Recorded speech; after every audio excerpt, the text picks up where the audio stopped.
जी नमस्कार। मैं astro divine light channel से ओम प्रकाश। मैं आप सभी दर्शकों का बहुत बहुत हार्दिक अभिनंदन करता हूं। आपके लाइक, शेयर और कमेंट्स के लिए बहुत बहुत आपका धन्यवाद। आपके लाइक और कमेंट्स जो है मुझे बहुत ज़्यादा प्रेरणा प्रदान करता है, ताकि मैं इस वीडियो को और बेहतर तरीके से आप सभी के सामने मैं पेश कर सकूं। आपके सुझाव से भी मुझे प्रेरणा मिलती है कि इस वीडियो को मैं और ज़्यादा से ज़्यादा अच्छा आप लोग के सामने प्रस्तुत कर सकूं। मैं पुनः निवेदन करता हूं कि हमारे इस चैनल को ज़रूर लाइक करिए, शेयर करिए और अपना अमूल्य सुझाव हमें प्रदान कीजिए। चलिए, हमने नक्षत्रों के आधार पर हमने लग्न को स्पष्ट किया, धन भाव को स्पष्ट किया, हमने पराक्रम भाव को भी स्पष्ट किया। आज हम आपको लेके चलते हैं हमारे कुंडली का जो सुख भाव है, ठीक है, चतुर्थ स्थान, जहाँ पर शास्त्रकारों ने 3 प्रकार के नक्षत्रों को स्थान दिया है। पुनर्वसु जो गुरु का नक्षत्र होता है उसका पहला चरण, पुष्य नक्षत्र जो शनि महाराज के नक्षत्र होते हैं उसके चारों चरण, क्योंकि ये शनि यहाँ पे बहुत स्ट्रांग होता है। आश्लेषा जो बुध का नक्षत्र है उसके भी 4 चरण को शास्त्रकारों ने रखा है। तो यहाँ पर आश्लेषा बुध का नक्षत्र और शनि का नक्षत्र दोनों बहुत स्ट्रांग का नक्षत्र है। अब आपको मैंने बताया था कि ये जो चतुर्थ भाव होता है वो कर्क राशि होती है काल पुरुष की कुंडली की, जिसकी राशि स्वामी चंद्रमा होता है। चंद्रमा को माता का कारक रखा गया है। मैंने दूसरे भाव में जब आपको विश्लेषण कर रहा था तो मैंने बताया था कि चंद्रमा को हम माता का कारक कहते हैं और चंद्रमा को ही हम प्रथम गुरु मानते हैं, क्योंकि बालक जो है वो सबसे पहले अपने माता से ही सीखता है। इसलिए शास्त्रकारों ने गुरु को यहाँ पर ऊंच के रखे गए हैं। अब ये हमारे माता का भाव है, इसलिए जब कोई शिशु जब अपने माता के संपर्क में जाता है तो वो सबसे ज़्यादा अपने आप को महसूस करता है, क्योंकि माता अपने आंचल से संतान के समस्त दुखों को वो क्या कर देती है, कवर कर देती है, और हमें केवल सुख और आनंद का वो हमें क्या देती है, आशीर्वाद देती है। कोई माँ दुनिया में नहीं चाहती कि उसका पुत्र जो है वो कष्ट में है, उसका पुत्र दुखी हो।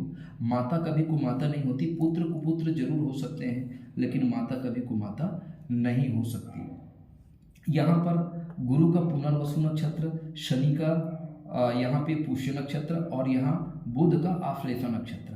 अब ये जो अवस्था आता है, बच्चा जैसे ही किशोरावस्था पार करके युवावस्था के दहलीज में जब कदम रखता है तो सबसे बड़ा उसके पास एक प्रश्न रहता है कि वो अपने कैरियर का चुनाव कैसे करे। तो कैरियर के चुनाव के लिए बहुत महत्वपूर्ण बिंदु उसकी रहती है।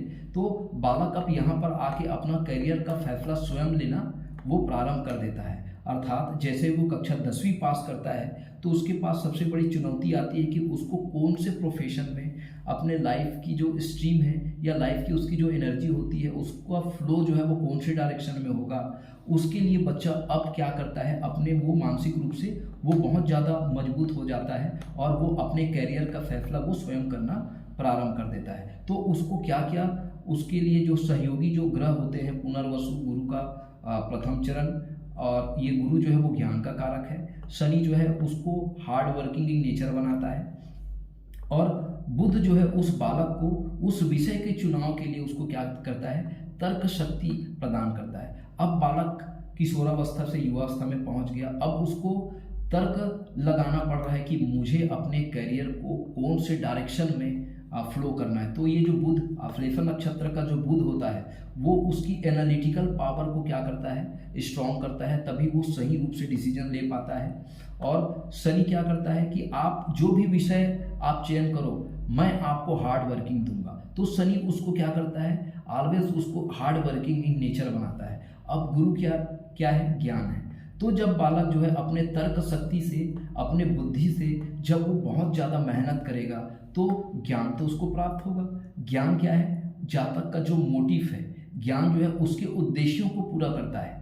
तो कुल मिला के अगर हम इस भाव से विचार करें तो यहाँ पर युवावस्था की दहलीज में आते आते वो मानसिक रूप से इतना ज़्यादा मजबूत हो जाता है जातक कि वो अपने कैरियर का चुनाव वो स्वयं कर सकता है। तो उसमें जो सहयोगी जो ग्रह होते हैं, बुध उसको एनालिटिकल पावर देता है, शनि उसको हार्ड वर्किंग नेचर बनाता है, और गुरु जो है उसके अंदर विवेक पैदा करता है, सही और बुरे के वो फैसला उसको प्रदान करता है। तो यहाँ पर गुरु को इसलिए उच्च का रखा गया है क्योंकि ये जो अवस्था है, गुरु को हम मेच्योरिटी से भी जोड़ करके देखते हैं। अब बालक इतना मेच्योर हो गया, इतना ज्ञानी हो गया कि वो अपने बुद्धि से वो सही निर्णय ले सकता है, वो हार्ड वर्किंग कर सकता है, वो अपने फ्लो ऑफ डायरेक्शन को वो पॉजिटिव कर सकता है, वो सही डायरेक्शन में जा करके अपना ग्रोथ कर सकता है। तो इस तरह से वो तार्किक रूप से वो अपने स्वयं के निर्णय वो लेता है, और अपने लाइफ का जो सबसे महत्वपूर्ण जो टर्निंग पॉइंट होता है ना, एक विषय का चुनाव, तो उस विषय के चुनाव करके वो आगे अपने शिक्षा को आगे बढ़ाता है। तो इस तरह से आज हमने चतुर्थ भाव का विशिष्ट रूप से हमने यहाँ पर विश्लेषण किया। मुझे उम्मीद है कि आपको हमारा ये प्रयास, छोटा सा प्रयास पसंद आया होगा। और इस चैनल को हम पहले ही बोलते हैं कि ये आपका चैनल है, और इस चैनल को ज़्यादा लाइक एंड सब्सक्राइब करिए, शेयर करिए, ताकि ये हर उन ज़रूरतमंद विद्यार्थी के पास पहुंच जाए, ताकि वो विद्यार्थी इस चैनल के माध्यम से अपना विवेक और बुद्धि की सहायता से अपने करियर के प्रति जो है वो आश्वस्त हो सके। ठीक है, अपने करियर के चुनाव में उसे किसी भी प्रकार का कोई चूक ना हो, कोई गलती ना हो। तो एक बार पुनः आप सभी का बहुत बहुत आभार और धन्यवाद कि आप अपने कीमती समय निकाल के हमारे इस चैनल को दिए। इस चैनल को लाइक करिए, सब्सक्राइब करिए, शेयर करिए, कमेंट्स करिए, और अगर आपके अमूल्य कोई सुझाव है तो ज़रूर हमें प्रदान करिए, ताकि हम अपने इस चैनल को और बेहतर ढंग से दुनिया के सामने हम इसको प्रस्तुत कर सकें। नमस्कार।